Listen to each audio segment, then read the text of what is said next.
Most of the time, life living alone in New York City is wonderful, and I'm sure that wouldn't be different even if I lived in another city, because I love the privacy and freedom that comes with this opportunity to be independent like this in my 30s. However, sometimes you do feel a bit lonely, and it does start to get to you, which is what you will see eventually unravel through this vlog as I move through a particularly funky weekend. But that's real life, right? So we start the vlog today, Friday, laying in bed with my cat at 5 p.m., trying to gather myself.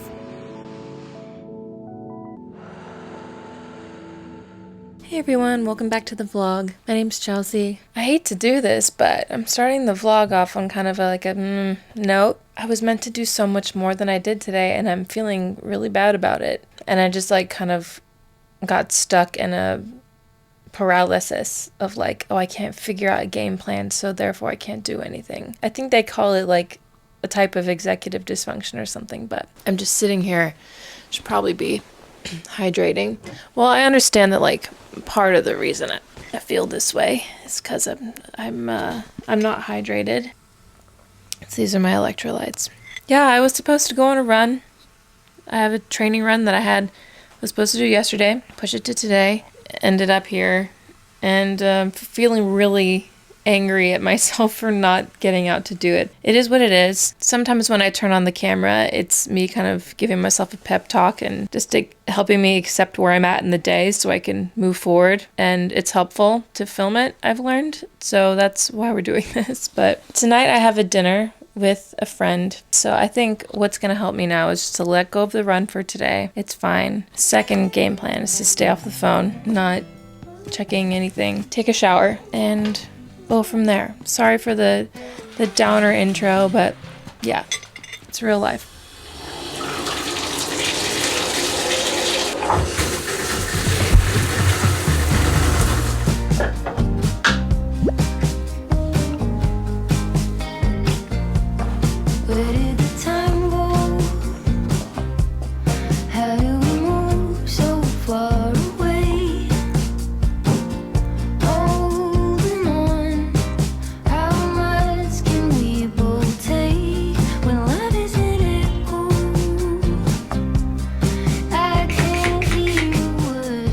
Did taking a shower fix everything? No, but do I feel better? Yeah, for sure. I'm excited to go out, especially for Korean barbecue. I found a spot near Hudson Yards that I think is Korean barbecue, maybe a little bit cheaper. It seems like a new spot, but we'll see. Last time I was at Korean barbecue, I burnt most of what I was eating because I start yapping and then I forget how long I've had the meat on there. But I don't know, maybe it'll be a different experience this time. We shall see. Maybe Korean barbecue is too dangerous for two girls who yap. I have to head downstairs really quick because I'm feeding dinner to my neighbor's cats for a couple of days. What are some things that you do to get out of a funk? Do you prefer to isolate or hang out with friends? Sometimes I just don't want to burden my friends when I feel lousy because talking about it out loud actually ends up making me feel worse and then it kills the mood for everyone, but maybe that's just something I've made up in my head. As I'm recording this voiceover, I'm officially 70 days sober from alcohol, which is really cool. I think I'll try and make it to 100 days again. I've definitely noticed improvements in my skin and with my sleep, but I'm surprised it hasn't helped my mood or anxiety more. Maybe it's something that gets better over time. But yeah, I think I'm just not all that social right now for a number of reasons. But one of them is because I'm always so socially awkward after hibernating for a few months. But on nights like tonight where it's just one-on-one with a good friend, I can absolutely handle that. It's really grounding, and tonight really helped a lot. I'm so grateful for friends like Tisha.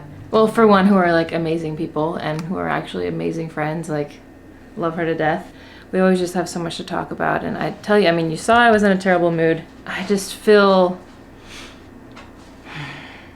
like I can take a deep breath, and I owe that to Tisha, so thanks, girl. I appreciate you. He might not want me to pick him up right now because he's a bit riled up. Say hi to the people.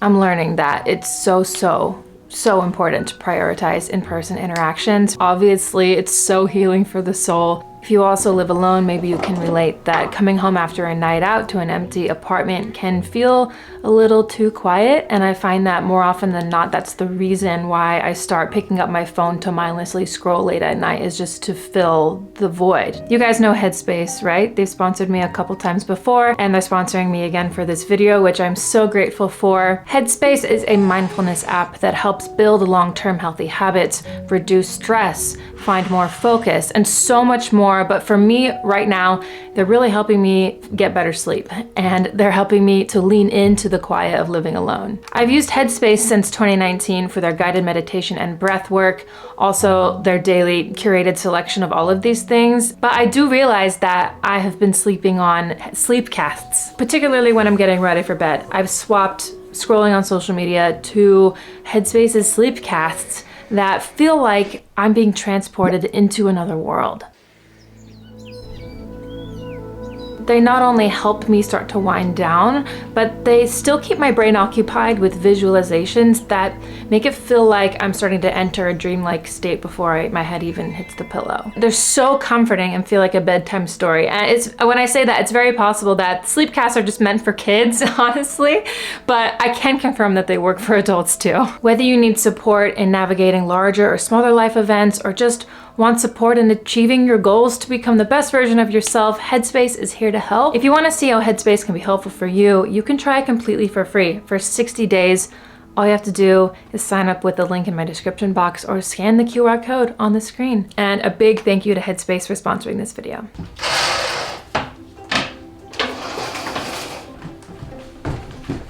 Hey, good morning. I'm heading out to Washington Square Park. Oh my God, can this open? I just put lotion on. Why did I do that to myself? I'm heading out to Washington Square Park for International Women's Day for an 11 a.m. march. I have a bit of a headache right now. Bringing my phone charger. This is my gigantic solar powered phone charger.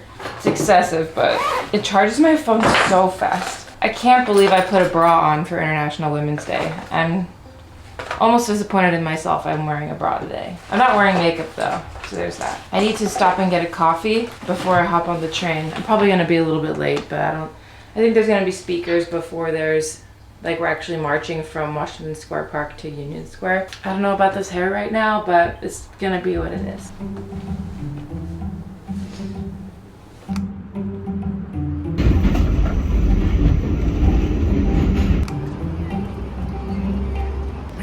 Only 10 minutes late, which is so much better than I thought. I'm so glad I grabbed coffee before I left, before that subway ride. I'm following the crowd now to Washington Square Park. It's amazing that there's that many people that you can just follow the crowd. I'm really curious to see how many people actually show up. Yeah! It's the best day.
Vibes are high out here at Union Square. This is where the march ended. It's so cold out here, so I think I'm gonna head home. First I'm gonna walk to Trader Joe's and get some groceries, and then head home. What a day.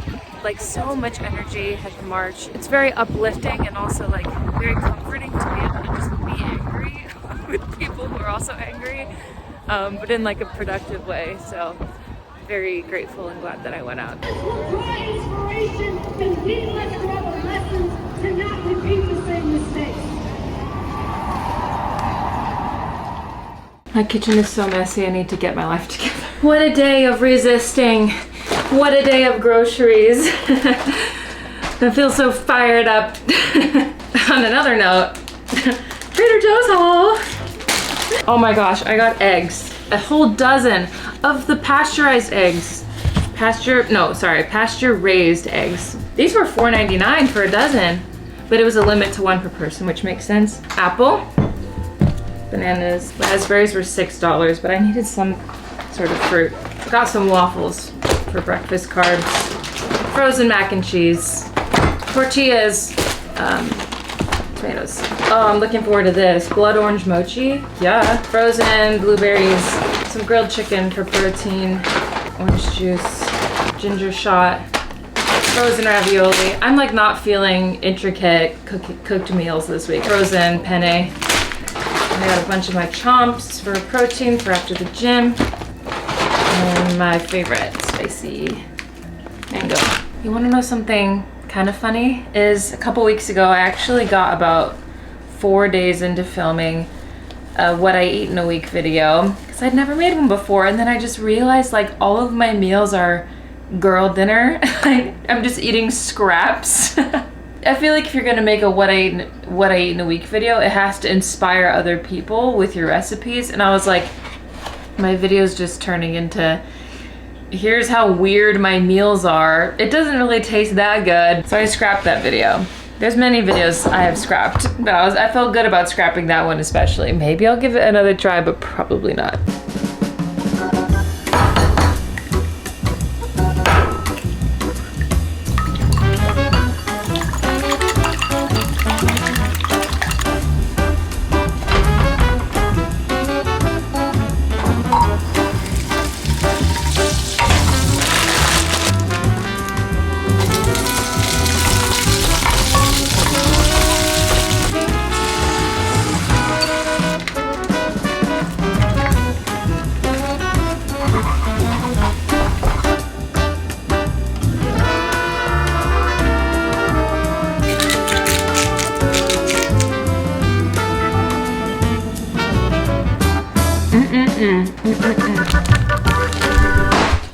I don't know.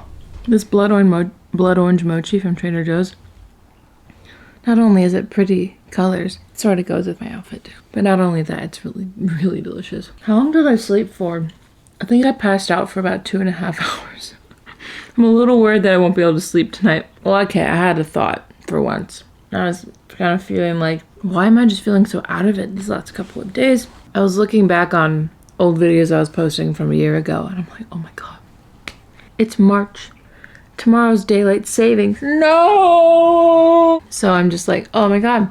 You know what it is? Because I personally get my more work done and I feel more productive when it's nighttime. So I just have so many more hours to feel productive. And now I'm just finding myself just feeling guilty for not being productive enough. I think I'm just hard on myself a lot. And it feels so empowering to say that I hate daylight savings. I hate it.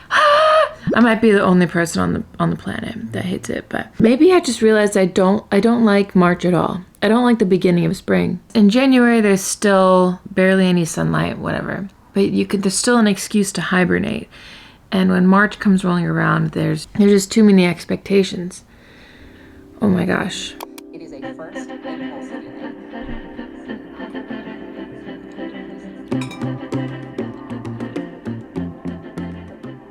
Something I've realized as I live alone is the importance of being inconvenienced and annoyed on a regular basis. It would drive me absolutely crazy when I used to have roommates though, because for example, it felt like no matter what time I got up for work, there was always someone in the bathroom when I needed to use it, and it would drive me up the wall. But in hindsight, I think those little annoyances were good for me because at this point, I'm so at peace in my own space that I could truly just not see myself living with a man or even roommates ever again. I say this with my chest that I'd rather move out of New York City than get a roommate. But again, that's just me. Maybe it's also that we've gotten older and tolerate less at this stage in life. But then don't we miss out on the benefits of being a villager in a village too? Community is an integral part of being human, yet Western society thrives on hyper-individualism. I like being comfortable in my own space, but maybe I need to balance that better with finding more ways to bring community into my life.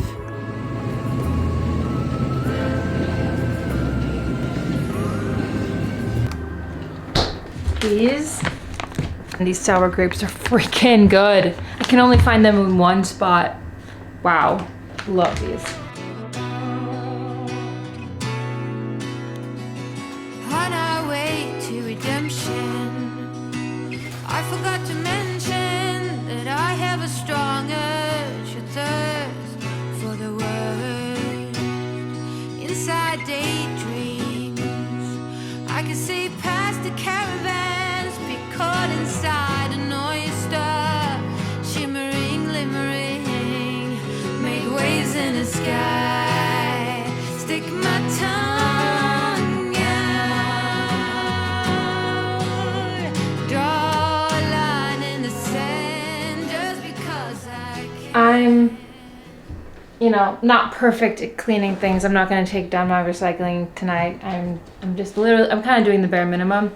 But I'm so proud of myself for doing the bare minimum. Because it's been a weird couple of days. I'm really proud of myself for showing up for myself. I'm so proud. Just decompressing after a full day of having expectations for myself. It's surprisingly exhausting. Delilah. She's such an opinionated cat. Delilah, come here. They get really fixated on one toy for a couple days and then they want nothing to do with it. I guess it's kind of how I am with things too, so I can't be mad at them for it. I just have to buy them new toys. My neighbor actually got me, this is the family with the kids that are really loud. I'm not really that annoyed by their kids anymore because the mother of the family, even the husband, they are lovely people. There's been numerous amount of times where he has helped me bring up heavy packages where I would normally have to take them apart downstairs and bring them up piece by piece. He just sees them downstairs, know it's heavy, and then brings them to my door just without even saying anything, and I know it's him. And the mother of the family, why am I getting emotional? I think this has been kind of building up for those last few days for me, is the aspect of community. The mom, she is so lovely. She got the cats, which is what I was trying to say. She had a little treat puzzle or whatever where the cats would have to determine which little door to slide open to get the treat, whatever. I have to clean it, so I haven't used it, but I've had it for months now. And in my last video, I was wearing this, I thought, very cute blue top with bows down the center, and they had longer blue sleeves. It was kind of this material. Actually, this sweater too. This one and the other one, she didn't even tell me. She just left them outside my door with my packages. I knew they were from her. I'm like, hey, are these really cute sweaters from you? And she's like, yeah, I just figured they look like they'd fit you, and if you want them, if not, feel free to just leave them outside. And yesterday, she texted me saying, hey, do you have a Keurig? I have extra Keurig hot chocolate cups, and I also have a bag of green grapes. I don't know. It's so nice. I'm just saying this out loud, and obviously it just doesn't sound like a lot, but going out to dinner with Tisha, being a part of my New York City community at the Women's March, and then my neighbor just giving me things because she doesn't want them or she thinks I might like them. I have had community before. I grew up with a really loving family. I have a lot of friends, but I think as I'm getting older, I'm realizing that community's a lot different and community's harder to come by. Hold on, I think I just need to pause for a sec. Sorry, collected myself a little bit. It's just hard to find community when you're older because you're not in these environments where you're always around people. You don't find a community just because of proximity unless, you get lucky like me and have neighbors who just want to help you out. And also I'm helping out my neighbors below me, watching their cats for a few days. I just got back from there. apartment playing with their cat for like an hour. There's something to be said for letting people around you support you, which is something I always have a hard time with, is accepting help and asking for help. I'm very hyper independent, for better or for worse. And I also look back on like my old friendships and my old relationships and things that are no longer in the picture. And there's a lot of friends that I've lost. There's a lot of relationships I let go of because I just didn't want people to come too close. It's hard to say this online, honestly, because like some of the feedback in the comments you get, well, you should just get a boyfriend then. You should just get a man. You should. Like, you don't understand my brain. You don't know everything in my life. Respectfully, I think making the assumption that you know like what's best for me isn't something you should do. Like I said, I grew up with a very loving family, but I think a lot of times when conflict arose in my house, I was isolated in my room to self-soothe. And that's when I started journaling, actually. Was when I was like 10 years old. I was grounded. I got grounded a lot, y'all. I was in my room just writing like writing everything out. But that was always done like in my own head with my own thoughts, not really knowing what these big feelings were. And I feel like I guided myself through a lot of that. So in adulthood, that's made it harder for me to like connect with people beyond a surface level, and beyond that I start to push people away. Even if you push people away, like, doesn't mean that you don't want them there. I'm the first generation in my family to like truly like be living alone in their 30s. That's groundbreaking, cool. I have the opportunity to discover a lot more about myself potentially, or not, or like it's a whole new level of kind of freedom in that way, and I'm very grateful that I can support myself. But I find like people ask me if I get lonely when I live alone, and usually no, but in weekends like this, yeah. I also don't know how to articulate this super well because it's a big feeling for me right now, and I don't know what that really means for me or how to say how I'm feeling because I don't really know. And I started my YouTube channel because I felt lonely. I fell in love with it because the community that was like, I'm like, oh, I'm not the only one who feels this way. My people started to find me, and that's really cool. I rely on that community, this community to keep me from feeling lonely. That has sometimes turns into like me needing validation from you guys, and that's not a healthy place for me to be as a full-time creator too, especially when I read things online about myself that are not so nice, which is a little bit of what happened this weekend that made me feel like, ugh, what's the point, you know? That's only like 1% of my viewers and 1% of people. Like, I know I'm not everyone's cup of tea. It's totally fine. I'm evolving and changing as a person as well. Full-time YouTube is not what I'm going to be doing forever. Like, I'm just enjoying it while I can. It can be a dangerous place to be, to rely on the internet to keep you from feeling alone. And my goal for this year is to foster like in-person relationships and build my life outside of this. Like, of course, YouTube's my priority. It's my full-time job. But as with every job I've had, I've needed to like work to prioritize this first. It's been complex, and I've wanted to make a video about like how it's really going for full-time YouTube. It's gonna be an exciting conversation when we have it, but for now, like, don't worry, I'm not going anywhere. I do love making videos. I'm so grateful that I can make videos for a living. It's shocking sometimes when my like in-person community actually shows up for me, like my neighbors did. Like, how good I feel when I get dinner with my friends, because I spent a lot of time alone. It's something I'm working through, and to be honest, like, I'm not looking for a diagnosis here. I'm not looking for advice. I think my love language is truly just being considered.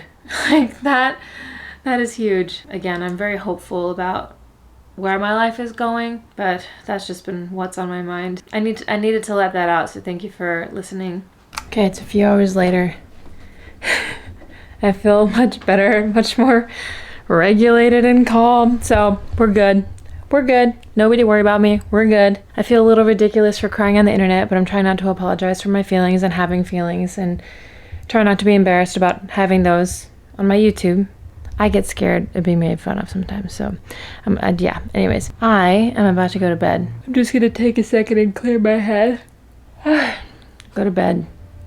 Start over with a fresh week on Monday. That sound good? Sounds good to me.